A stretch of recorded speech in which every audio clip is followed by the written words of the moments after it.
Guys, this is CorpsmanJ with CorpsmanJ Reacts, and I'm here today, a little special weekend video, and I have a couple of special guests. Uh, One is my wife Tiara. Say hi. Hi, everybody. And our friend Jess. Hi. All right, and today's video again is from Fat Electrician, and it's called America's Top Dogs, Sergeant Stubby and Chips. Any clues on how video is gonna go? Never heard of it. Me either, but I love dogs, so Yeah. I can't wait. Awesome.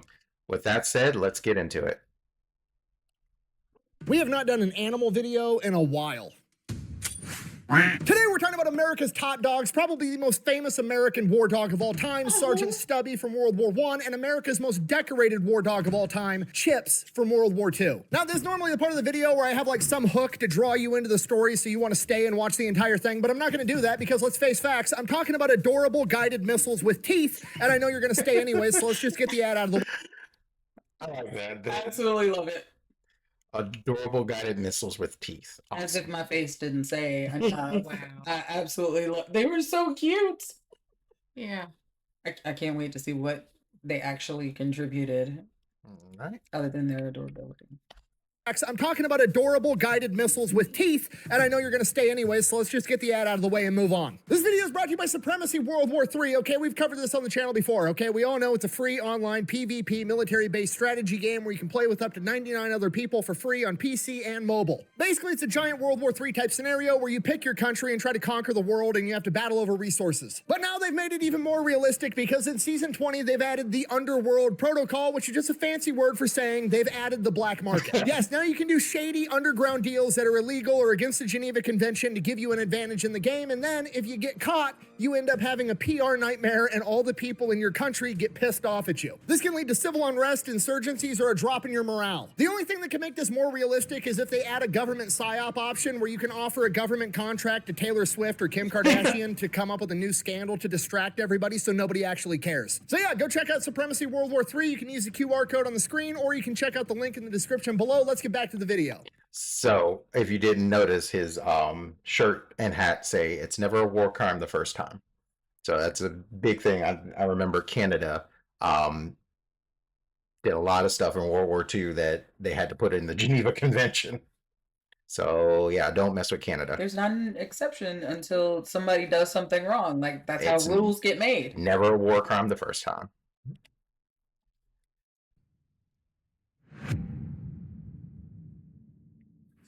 All right, our story begins in 1917 on Yale University campus in New Haven, Connecticut. America has just entered World War I. Why? Because the Germans have just committed the cardinal sin that always gets America involved in military conflict. They touched one of our boats. That's what I want to tell you, but technically, that's not true. I can't lie! You see, the Germans had used submarines to sink the RMS Lusitania, which was not an American ship, but it did have 128 Americans on board that were killed. Obviously, this pissed off a lot of people, but technically, they found the loophole. They didn't touch one of America's boats.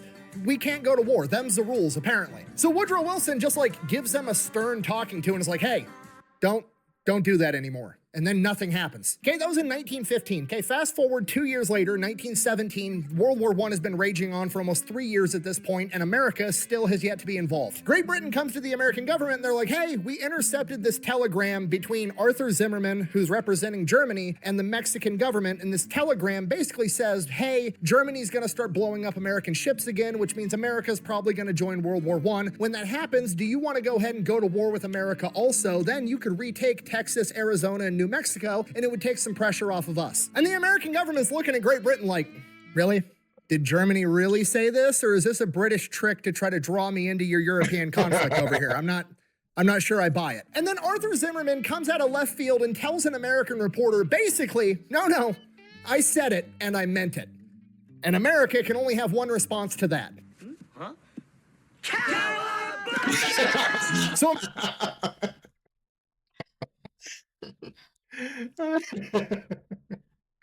Good, just good.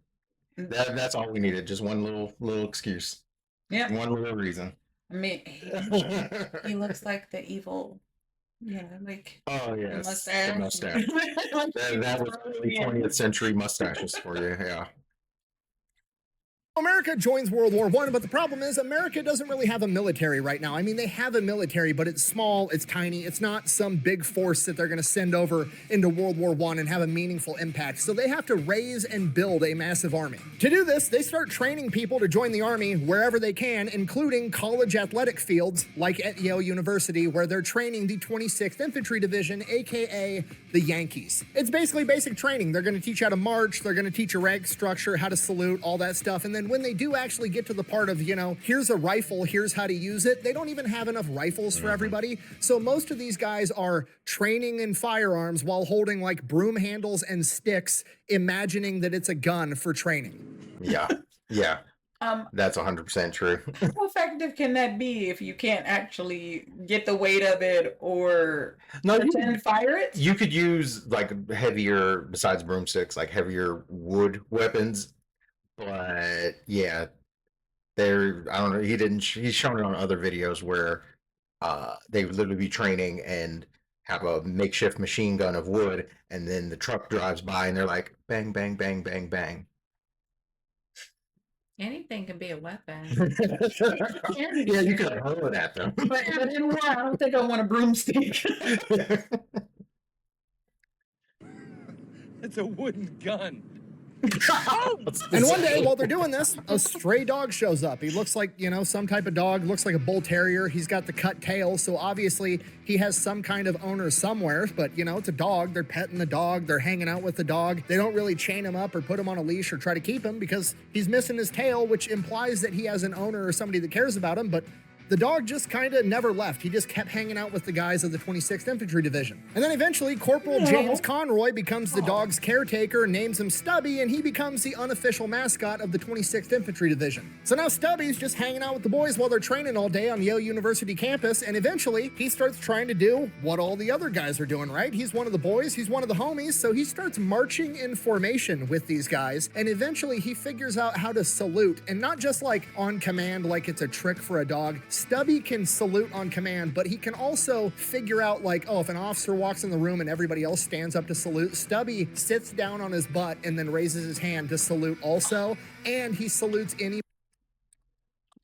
He can also figure out like, if an officer walks in the room and everybody else stands up to salute, Stubby sits down. That is stinking adorable and such a smart dog. So cute. Ours can't even figure out how to catch, treats. And he's figured out all kinds of things. Yeah, I know which one you're talking about. You were talking about him earlier. You throw a treat right at his face and it falls and he can't find it. Yeah. Nor could he see it. Down on his butt and then raises his hand to salute also, and he salutes anybody that salutes him. And this goes on for months. Just Stubby's one of the homies, everybody loves him, and then by September of 1917, it's time to ship off over to France, at which point, obviously, they're not going to be able to take this dog with them, so Corporal Conroy has, the Disney kids movie moment of like, go on, boy, get out of here. I can't take you with me. They then all hop on the train, and then they're going to take that train out to a naval yard, get onto a ship, and then head off to France. And Stubby didn't listen. He snuck onto the train as well. So now Stubby's at this naval shipyard with him, and the guys of the 26th Infantry are like, we can't just abandon him here in unfamiliar territory. I guess he's coming with us. Now the problem is the Navy's not about to let a dog onto their ship. At least the chain of command of the Navy's not about to let a dog on their ship. But the man in charge of Stubby is Corporal Conroy, and Corporal is an E4. He's part of the E4 Mafia. So he goes over to the Naval E4, hits them up, and is like, hey, we got to smuggle a dog onto your ship. And the Navy guys are like, fuck yeah. They hide Stubby inside of a coal bin, smuggle him on board, and keep him hidden the entire voyage to France. As part of the E4 Mafia, that sounds 100% like a Tuesday. Well, I will say, Stubby was smart, so I'm sure he knew not to make noise in the barrel. Make port, now they gotta smuggle him off. So Conroy just grabs a big overcoat, stuffs Stubby inside the overcoat and is holding him, and just walks right off the ship while a bunch of the other guys are like running interference, trying to crowd around him not to make it obvious. Who's the ugly old brother? Say hello to Grandma. Somehow it works. They manage to keep him hidden for a couple of days, but then one day the chain of command walks inside of the tent and there's a fucking dog in the tent, and he's like, why is there a dog here? You guys can't have pets. And Stubby reads the room sits down and salutes this officer, and the officer's like, I'm going back home in a couple days. You guys are getting a new chain of command. I'm just going to pretend I didn't see this. And he leaves. A couple more days go by, and the new chain of command shows up, and the word on the street is he's a complete hard ass. His name is Colonel John Parker, a.k.a. Gatling Gun Parker, a machine gun expert and combat veteran from the Spanish-American War. And you got to remember, all the guys in the 26th Infantry Division are all like kids that just got out of high school that have been training on how to go to war with literal sticks and broom handles. This guy is terrifying to them. They're really worried about what's going to happen. He might take Stubby out of the tent and shoot him on the spot. They have no idea. Okay, full transparency, we don't know what happened between Stubby and Gatling Gun Parker, but what we do know is that apparently Gatling Gun Parker absolutely loved this dog, and all the guys that wrote about Stubby after the war said that Stubby was the only soldier that could talk back to him and get away with it. There's an epidemic in the Nethers, it's the best we know about it. Gatling Gun Parker is officially co-signed, Stubby is now staying, and all the boys are going to go into more training in France, and this time, they're finally actually going to get guns for the first time, which also means Stubby is also going to be subjected to gunfire for the first time, and the first time he hears guns go off, doesn't even flinch. Which on one hand is really impressive for a dog, but on the other hand, that's Stubby's entire MO. I'm sure the first time a gun went off, he just kind of looked around like, okay, the boys aren't panicking. I'm not going to panic either. This is normal. Moving on. After they finish training, they get shipped off to the front lines, and Corporal Conroy gets selected for recon duty, meaning he's going to be the one sneaking around the front lines, trying to get eyes on the enemy, know how many troops are where, know where the enemy trenches are, absolutely everything, and Stubby's going with him. Okay, now, a couple things happen during this period. Stubby comes to understand, okay, Germans are the bad guys, the ones that smell like sauerkraut and speak German. Got it. Oh, come on.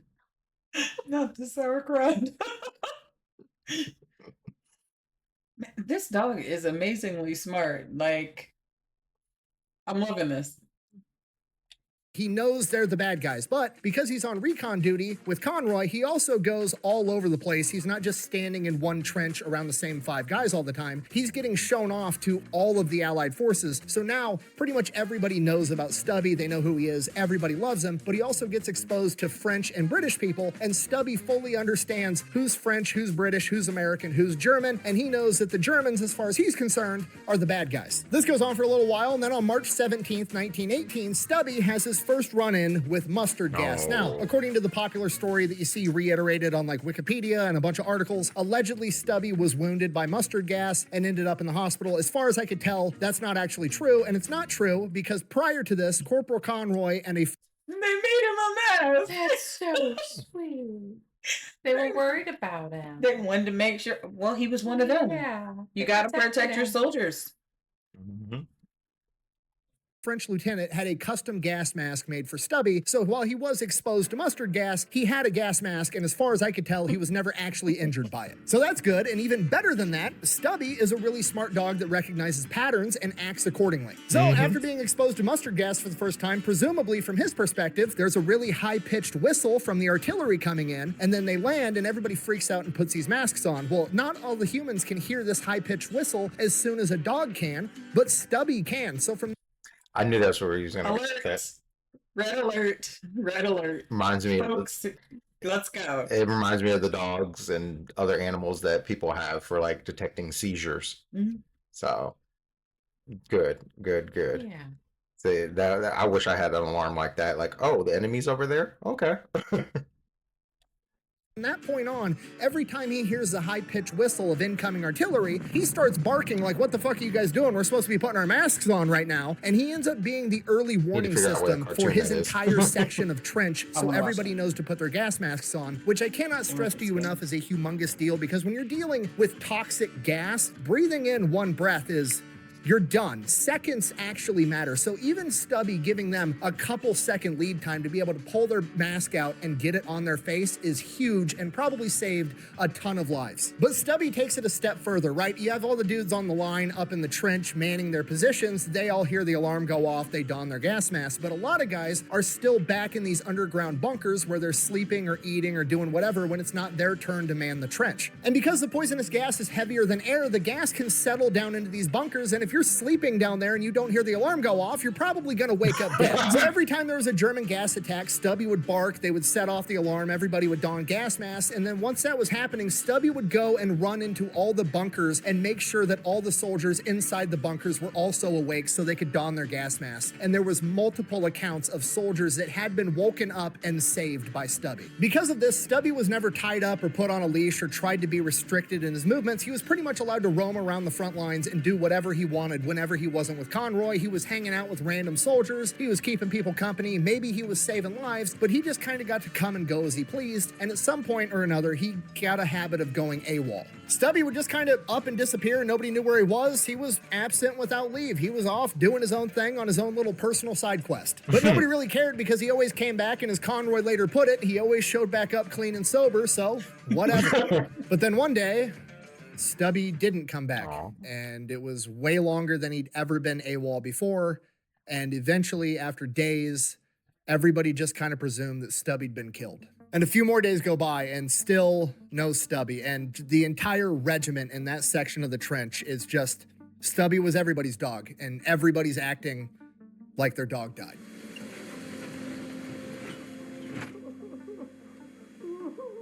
And then a couple days after that, there's this French unit coming through their AO, and one of the 26th Infantry guys, not Conroy, just one of the random guys, but obviously well aware who Stubby is, sees that a French lieutenant has a dog that looks an awful lot like Stubby on a leash. So he grabs some of the boys and they go over to investigate, and sure enough, it's Stubby, at which point he politely informs the French guy, "That's my fucking dog." And the French guy says, "No, it isn't. It's my dog."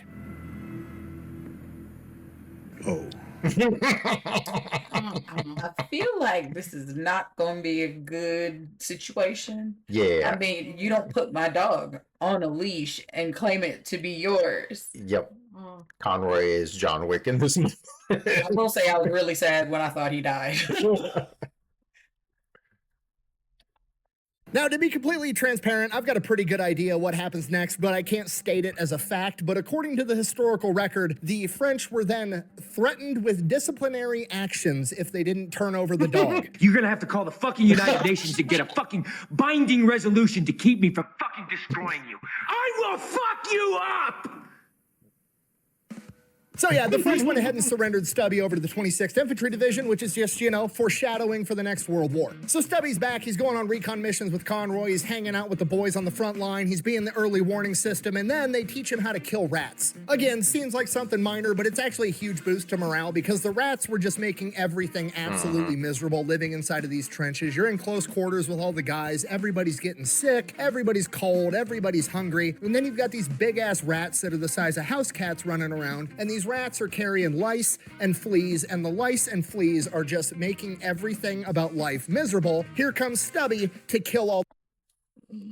Wonder if those were German rats. I don't know what kind of rats they are, but I'm glad he's able to get rid of them because Can we go to the next clip? The rats. From here, the 26th Infantry Division gets orders that they're going to be going and moving to a different section of the trench where they're going to be relieving the 1st Infantry Division, and they're going to do it under the cover of night, not wanting the enemy to know about their troop movements, what units are where, so on and so on. So that's what they do. They do everything at night. They try to be sneaky. First morning, they're there. The Germans have a big-ass sign hung up that says, "Welcome 26th Infantry Division."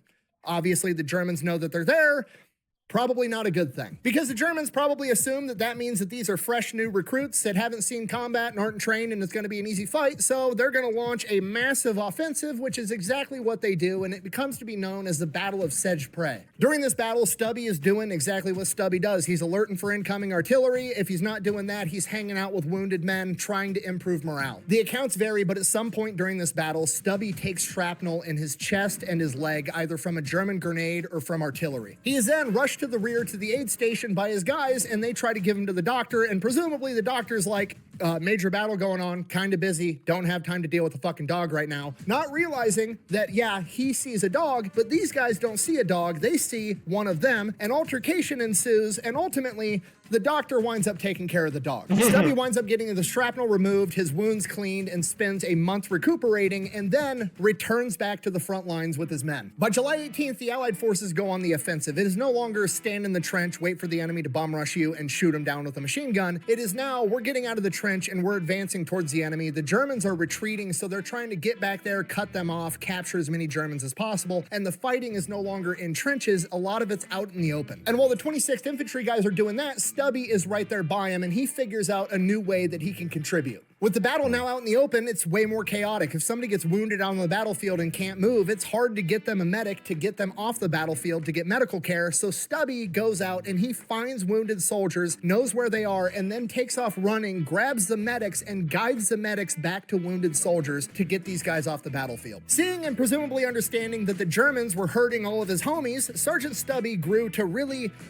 not like the Germans, and when the battle wasn't raging and he wasn't saving his guys, he was being on guard duty helping escort German prisoners from point A to point B. Eventually, for the first time in his life, they actually had to put him on a leash while he did it, because apparently, remember, Stubby knows how to march. He learned how to march with the boys back at Yale University. If the Germans weren't marching well enough, he would fucking bite them. Which, what an unfortunate situation to be in, right? Like, you just got your ass kicked on the battlefield, you might be wounded, you just got captured by the enemy, now they're marching you along, and there's this dog being a drill sergeant that bites you if you don't march in cadence with all your other wounded buddies. And the normal human reaction to a dog biting you is to like hit it and get it away from you. But also, it's the dog that belongs to all the dudes with guns that seemingly care a lot about this dog. So if I hit this dog, I'm probably gonna get shot. I guess you just gotta sit there and let the dog eat you. Anyways, he does that through the entire Allied offensive, and then eventually the 26th Infantry Division liberates a town called Chateau Thierry. While at Chateau Thierry, I would assume it's, you know, like you see in the movies, everybody's celebrating, they're drinking, they're partying, they're having a good time. The Americans showed up and liberated us. The Germans are gone. We're free again. Hooray. And then the Germans decided to launch a gas attack, but Stubby was there to alert everybody and saved a ton of people in this town. And because of that, the women of Chateau Thierry made Stubby a jacket to thank him. And that is the jacket that you see him wearing in almost every picture. He has a It's so stinking he has a cute. dress uniform. That's his dress uniform. So cute. Does he know to wear it when like they're doing special things? I mean, he knows to put Probably. on the gas mask. Why not Probably he'd be like, where is it? Give me my put on my dress attire? From here, Stubby and the 26th Infantry Division partake in the St. Michael Offensive, and then they are in the Battle of the Meuse-Argonne, the last big battle of World War I. On September 26, 1918, the very first day of the Battle of the Meuse-Argonne, Stubby is going about his normal duties, doing Stubby stuff, when he notices a German. Now, to be fair, it's debated as to whether or not this German was in a German uniform or if he was in an Allied uniform, but everybody pretty much agrees this guy was a spy and Stubby found him. Personally, I like to think he was in an Allied uniform being extra sneaky, and Stubby just rolls up like, you don't smell like one of my boys. You stink, all right? Like beef and cheese. You don't smell like Santa. At which point, the German just knows he's cooked. Stubby then proceeds to bark, alerting the rest of the guys to this intruder, biting him in the ass and wrestling him to the ground and holding him until his guys can come capture him. I said, doggy, please don't bite me, dog. Turn around and jump over the fence. The dog grab my ass. For this, he receives an honorary battlefield promotion to sergeant, and his sergeant stripes are stitched onto his jacket that was given to him by the women of Chateau Thierry. But it gets better, because on the spy, they found an Iron Cross, which is like the highest medal that you can get in the German military at this point in time. And under the rules of fucking finders keepers, that is now Sergeant Stubby's Iron Cross, which he then had mounted on his jacket in the very appropriate location of right below his ass. From here, Stubby continues to serve with his guys all through the Battle of the Meuse-Argonne and all through the rest of World War I until Armistice Day, when it comes to an end. When it was all said and done, Sergeant Stubby had been in combat for 18 months straight. He helped in 17 battles and 4 major offensives. And after the war, Sergeant Stubby became a celebrity. He was America's goodest boy. He led parades. He met 3 presidents. He met General Pershing, the American general that led all of World War I for the American side. And General Pershing gave him a gold medal, and the rumor is Pershing also made his promotion to sergeant official, but there's no documents of that actually surviving. But let's face it, if General Blackjack Pershing looks at you and says, "You're a sergeant," You're a sergeant. I don't care if he signed the paperwork or not. Sergeant Stubby and Conroy basically traveled the country on this enormous PR tour where he is given a ton of different medals and awards from different humane societies and military organizations, all of which get donned on his jacket. And after the PR tour, Sergeant Conroy takes him back home where he gets to live happily ever after until finally passing away at the age of 10 in 1926. I like that. Stubby of AEF enters. Oh, I mean, like, why wouldn't he get a whole article published about him for everybody to know when he has done so much? Mm-hmm. I agree. That's great. That's great. I don't know a lot, but I do know it's a good thing for the enemy that Sergeant Stubby got a happy ending. Good dog. No! Now we're on Chips.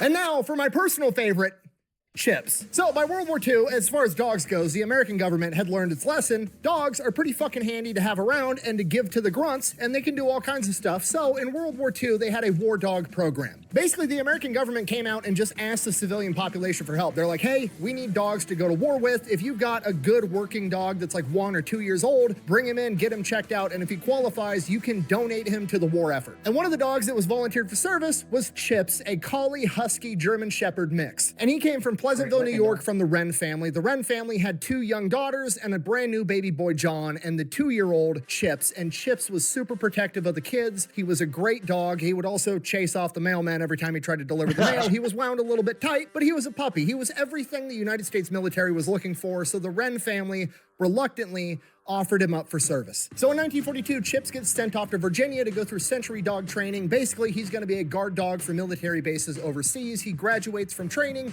and then he gets assigned to a handler, a guy by the name of John Rowell. As far as being, a century dog, a guard dog on a military base, not really what goes down, because Chips and Private Rowell wind up getting attached to the 3rd Infantry Division as they're getting ready to make their amphibious landing into North Africa for Operation Torch. Yeah, Chips' first day on the job is to make an amphibious landing into combat in North Africa, literally the spearhead of the entire Allied forces. They make the amphibious landing, goes as good as it can. Obviously, the bullets and the explosions scare the shit out of him at first, but he gets used to it. They advance 300 yards inland, and then Private Rowell, Chips, and the rest of their platoon gets pinned down by an enemy machine gun nest with 2 machine guns in it. It is at this moment that Chips decides that he's going to do some gangster shit. He rips the leash out of Private Rowell's hands and runs straight towards the machine gun nest. Ready, guys? Let's do this.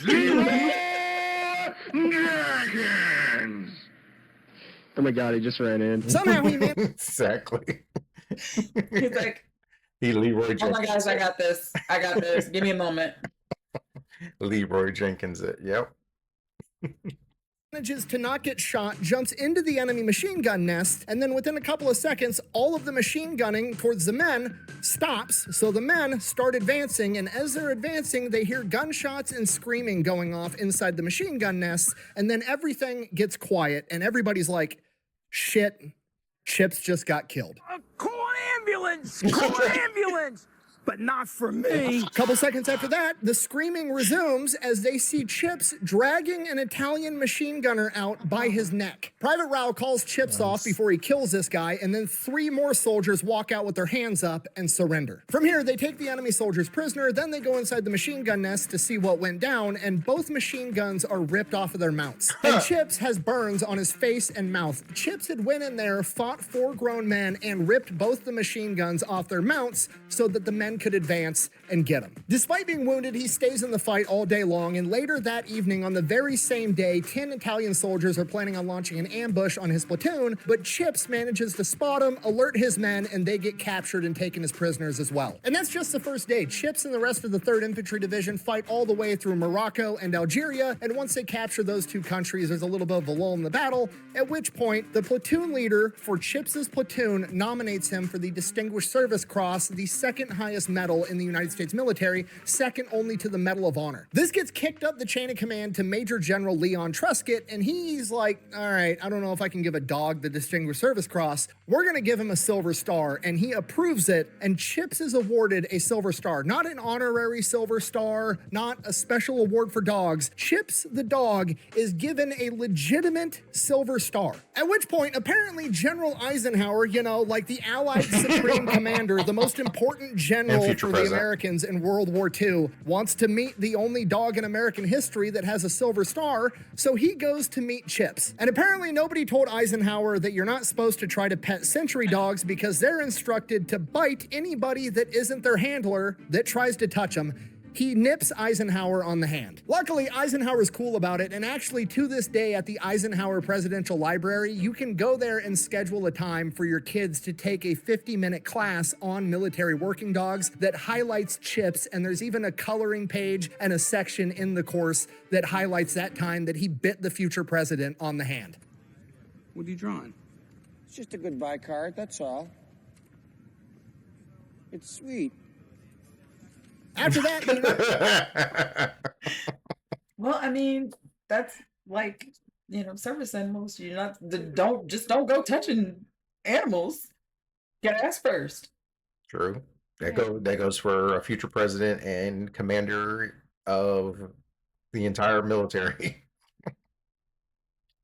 United States military is getting ready for the Casablanca conference where FDR, Winston Churchill, Eisenhower, all the bigwigs are going to meet in Casablanca. They're going to have a meeting, figure out how the rest of the war is going to go. Obviously, security is going to need to be pretty tight. They're going to want their best guys and their best dogs on the job. And there's only one dog in American history that's got a fucking silver star. So Chips goes to Casablanca to guard the president and all the other bigwigs. That goes pretty good, and then after that, they get shipped off to Sicily, and while they're on the ship, they are on the ship with 4 other war dogs. 2 of them are boys, and one of them's a girl named Minnow. Okay, you gotta remember, Chips, he's a dog, but more importantly, he's a grunt. This dog is an infantryman that has been reincarnated into a canine, I'm absolutely positive. He's looking around like, I mean, we're not fighting, and I can't open a beer. There's only one thing left to do. You'll find So yeah, Minnow gets pregnant, has 9 puppies, 5 of which become unit mascots, and the other 4 follow in their parents' paw prints and become military working dogs. And Chips officially becomes the reason that, at least for a period of time, all female working dogs have to be spayed before getting deployed. So Minnow gets to take the rest of the war off. She's busy having kids. Chips, on the other hand, goes into combat in Sicily where he fights in the Battle of Salerno. After that, he is officially awarded his Silver Star in the field, and all of the guys in his platoon are like, holy shit, that actually worked. We need to write him up for a Purple Heart too, because he got wounded getting burns on his mouth from those machine guns, so they also write him up for a Purple Heart. So the paperwork gets sent in, and some paper pusher at the award committee gets so butthurt at the notion that they wanted to give a dog a Purple Heart, he decides he's not just gonna deny it, he's also gonna write a letter. Oh my God. So Jess, I have a question. You work for a government agency. That sounds typical. Yeah, a little bit. I mean, but like, do you not know anything about what's happening for you to be like, you don't deserve this? It sounds like health insurance. It's like, oh, you want this done? Yeah, no, we're not doing that. He decides he's not just gonna deny it, he's also gonna write a letter. Oh my God. She's gonna have a pitch fit. Oh, better yet, I'm gonna write a letter. So he writes a letter to FDR and the Department of War and basically throws a bitch fit that they gave this dog a Silver Star and now they want to give him a Purple Heart, and then leads a campaign to have Chips' Silver Star revoked. And unfortunately, he is successful. Chips is denied a Purple Heart, has his Silver Star revoked, and I think we'd all agree that this analyst from the award committee needs to find something better to do with his fucking time. I mean, seriously, if you want to be a Karen about everything, go be a president at your local HOA. Why would you take time out of your day during World War II when you're in charge of giving out Purple Hearts to try to revoke a medal from a dog who bum rushed an enemy machine gun position? Oh, well, he's a dog and awards should only be given to people. Fuck you. You know who thinks he deserved that award? All the men that didn't die from machine gun fire that recommended he get the award. Okay, who gives a shit if Chips is a dog? He did some gangster shit. He performed an act of valor. He earned the award. Give him the award. Just because he's got 4 legs and fur doesn't change the fact he did the thing to get the reward. Give it to him. Okay, I understand. It's probably very emasculating to have to go home after a long day of pushing papers around in the basement of the Pentagon and explain to your wife and her boyfriend that there's a dog over in Sicily that's got bigger balls than you, that's also accomplished more in 2 years of his life than you have in your entire life as a grown-ass man. But that's just the way it works out sometimes. Quit being a bitch. Also, He is correct. Like, Exactly. what is your problem? Like, who hurt you that it's bothering you that a dog has an amazing award for something he actually did. If it was a person, you wouldn't have a problem with it. That's small man energy. Very small. Micro penis. I'm calm. Okay, so Chips winds up fighting in frontline combat up until December of 1943. By January of 1944, he is taken away from frontline combat, given a new handler, and sent on prison guard duty. While there, he gets the nickname the One-Man Guard Company because apparently he could keep 60 dudes in check all by himself. And Chips performs that duty till the end of World War II, and before getting shipped back home to America, his platoon gives him an honorary theater ribbon with 8 battle stars for the 8 campaigns that he served in. Chips is then shipped back to Virginia, where he is given more training to help him readapt to civilian life, and then he is put on a train and shipped back to New York to the Wren family. The Wren family then meets the military escort at the train depot to pick up Chips, and little Johnny, who was only a baby when Chips was sent off to war, is now 4 years old. And can you imagine the excitement of a 4-year-old boy who has been told his entire life, you have a dog, buddy, but he's off at war fighting the bad guys right now, and he finally gets to come home, and you meet him? I think I actually found a picture of it right here. So I'm totally welling up right now. That is so sweet. Yeah, no, I don't think I need it. I'm glad he got to go home. Yes. Now? Like a lot of enjoy life as a you know, a pet. Like a lot of the soldiers, I like it. I like it. little Johnny, at least at this moment, is probably the happiest boy on the planet. In addition to getting Chips, they got all of his discharge paperwork, and with that paperwork was a letter from Chips's last handler while he was in the military, and it reads as follows, and I quote, "We had quite a few nights on the same cot or bed or whatever we could get. He's the best friend I've ever had.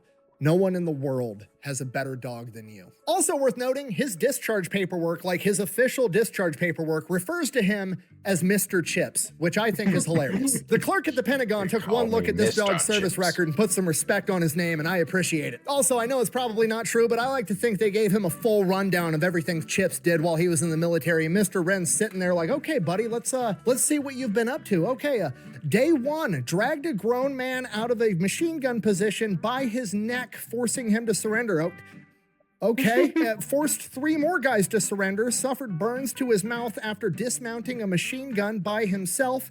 Holy crap, this dog is awesome. Then proceeded to capture 10 more guys on the same day. Holy shit, honey, our dog is a superhero. For this, he was awarded the Silver Star, then had his Silver Star revoked, then he was the guard dog for FDR, then he bit General Eisenhower on the hand. What the fuck is happening right now? What did you do? Then on a boat to Sicily, he fathered 9 children and is formally the reason that all female working dogs have to get neutered. Sweetheart, Chips might be the man of the house now.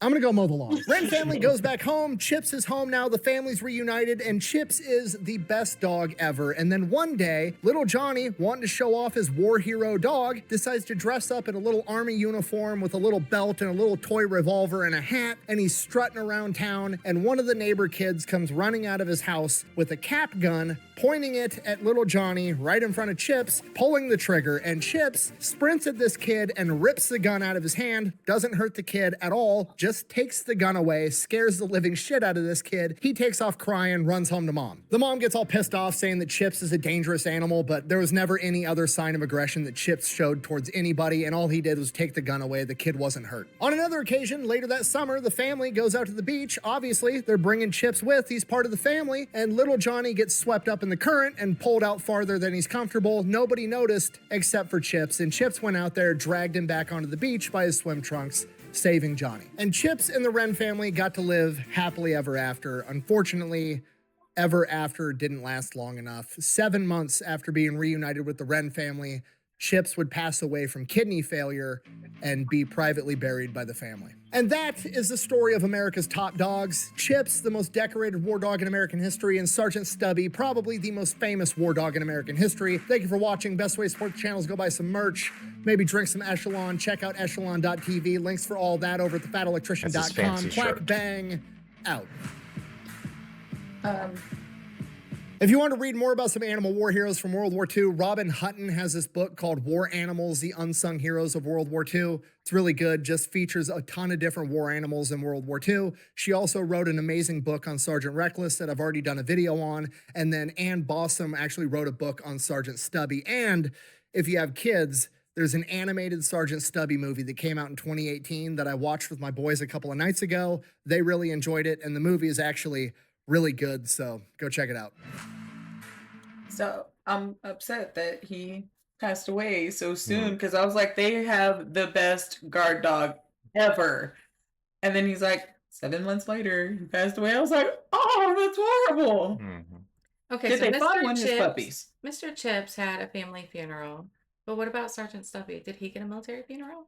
Like, I'm not sure. I mean, Maybe it's he in got, that book. he got a whole article written about him, I would think. Since at least the president was aware. All of them. So you would think, yeah, that they both should have. I know the family did Chips, but yeah, That's Mr. Chips. That's right. Yeah, put some respect. I need to put respect on his name because he deserves every bit of it. But yeah, I would think really amazing. They both should have gotten a military funeral. With all of the perks of, you know, having the salute and everybody in their formal wear. I wonder if he got to wear the jacket. I wonder if they buried him with his uniform. Yeah, his jacket. Maybe a little more research. Maybe just find out that book. And the movie. Sure. And the movie. And where did he fight the president? Oh, the future president, General Eisenhower, on his hand. He went to go pet him. He went to go pet Mr. Chips. Scar. I don't know, but hopefully I've never seen pictures or anything, so I was just curious. Hopefully in the museum they have do not pet. That's before petting people's animals. This is not a good thing. So I'd like to thank y'all for joining us. Thank you. You're welcome. Are you coming back? Maybe. I don't know. When you're back in town, are you going to be? Of course. Okay. All right. Thank you guys. With that all said, I hope you enjoyed the video and our reaction. This was a tearjerker, heartwarming one. And with that, be kind, stay safe, Semper Fi, carry on.